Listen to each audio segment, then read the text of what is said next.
গভীর সমুদ্রের অতিপ্রাকৃত আতঙ্ক। সমুদ্রের তীরে ছোট্ট গ্রামটা ছিল শান্ত। নাম তার ধলাইপুর। সেখানকার মানুষজন সারাদিন মাছ ধরে, জাল বুনে আর সন্ধ্যা হলে ঘরে ফিরে আগুনের ধারে গল্প করে। কিন্তু গ্রামের পুরনো মানুষেরা একটা কথা বারবার বলত, সমুদ্রের গভীরে কিছু আছে, যাকে ঘাঁটাতে নেই। তারা বলত, ওই জলের নিচে যা থাকে তা মানুষের জন্য নয়, কিন্তু তরুণরা এসব গল্পকে কুসংস্কার বলে উড়িয়ে দিত।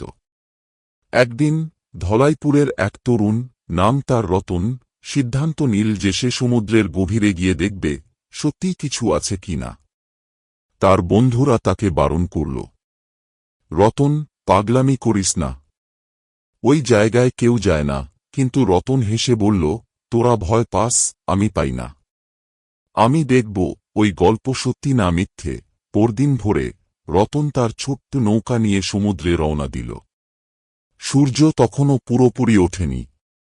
জলের ওপর কুয়াশা ভাসছিল, আর দূরে ঢেউয়ের শব্দ ছাড়া আর কিছু শোনা যাচ্ছিল না।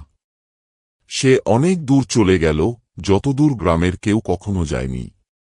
জল এখানে গাঢ় কালো, যেন কোনো আলো ওই গভীরে পৌঁছল না। হঠাৎ নৌকাটা একটু কেঁপে উঠল।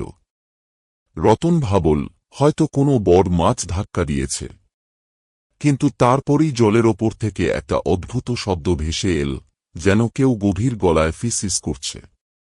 রতনের হাত পা ঠান্ডা হয়ে গেল। সে চারপাশে তাকাল, কিন্তু কিছুই দেখতে পেল না। শুধু জলের ওপর কুয়াশাটা আরো ঘন হয়ে উঠল। তারপর জলের নিচ থেকে কিছু একটা উঠে এলো।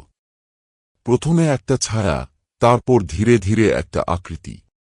রতনের চোখ বড় বড় হয়ে গেল। সেটা কোনো মাছ বা প্রাণী নয়, এটা ছিল এমন কিছু যা মানুষের কল্পনার বাইরে। তার দেহটা ছিল বিশাল, কয়েকটা তাঁবুর মতো লম্বা হাত জল থেকে উঠে এসে নৌকার দিকে এগিয়ে এলো। তার মুখ ছিল না, শুধু অন্ধকারে ভরা একটা গর্ত, আর সেখান থেকে বেরোচ্ছিল সেই ভয়ঙ্কর ফিসফিস। রতন চিৎকার করতে গেল, কিন্তু তার গলা দিয়ে কোনো শব্দ বেরোল না। সে পড়ে গেল নৌকার মেঝেতে, আর তখনই সেই প্রাণীটা তার একটা হাত দিয়ে নৌকাটাকে ধরে ফেলল। জলের ওপর থেকে একটা অস্বাভাবিক ঠান্ডা ছড়িয়ে পড়ল। রতনের শেষ স্মৃতি ছিল সেই অন্ধকার গর্তের দিকে তাকানো, যেন সেটা তাকে গিলে ফেলতে চায়। পরদিন রতনের নৌকাটা ধলাইপুরের তীরে ভেসে এল। কিন্তু রতন ছিল না। নৌকার মেঝেতে শুধু কিছু অদ্ভুত চিহ্ন ছিল, যেন কোনো অমানুষিক হাতের ছাপ। গ্রামের মানুষ ভয়ে কাঁপতে লাগল। তারা জানত, রতন যা দেখতে গিয়েছিল তা এখন তাদের দিকে আসছে। কয়েকদিন পর থেকে গ্রামে অদ্ভুত ঘটনা শুরু হল। রাতে সমুদ্রের দিক থেকে সেই ফিসফিস শোনা যেত। যারা তীরের কাছে যেত তারা আর ফিরত না। এক রাতে গ্রামের এক মেয়ে, নাম তার মালতী, জানালা দিয়ে দেখল তীরে একটা ছায়া দাঁড়িয়ে আছে। সেটা মানুষের মতো লাগলেও তার হাতগুলো অস্বাভাবিক লম্বা, আর মাথাটা যেন গলে পড়ছে। মালতী ভয়ে চিৎকার করে উঠল, আর সঙ্গে সঙ্গে সেই ছায়া অন্ধকারে মিলিয়ে গেল। গ্রামের পুরোহিত বুড়ো গোপাল দাস বললেন, এটা সমুদ্রের দেবতা নয়, এটা একটা অভিশাপ। আমাদের পূর্বপুরুষরা এটাকে বন্দী করেছিল গভীর জলে। কিন্তু রতন ওটাকে জাগিয়ে তুলেছে। তিনি একটা পুরনো পুঁথি বের করে পড়তে লাগলেন। সেখানে লেখা ছিল, এই প্রাণীটার নাম কালোজলের দানব। এটা কোনো দেবতা বা জীব নয়, এটা এমন একটা অস্তিত্ব যা সময়ের আগে থেকে আছে। এটার ক্ষুধা কখনো মেটে না, আর যারা এটার কাছে যায় তাদের আত্মা চিরকাল ওই গভীর জলে বন্দী হয়ে যায়। গ্রামের মানুষ ঠিক করল, তারা তীরে একটা পবিত্র আগুন জ্বালাবে, যাতে এই দানবকে দূরে রাখা যায়।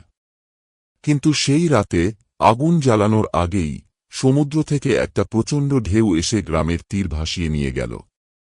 আর তার সঙ্গে এল সেই প্রাণীটা। এবার তার পুরো দেহটা দেখা গেল।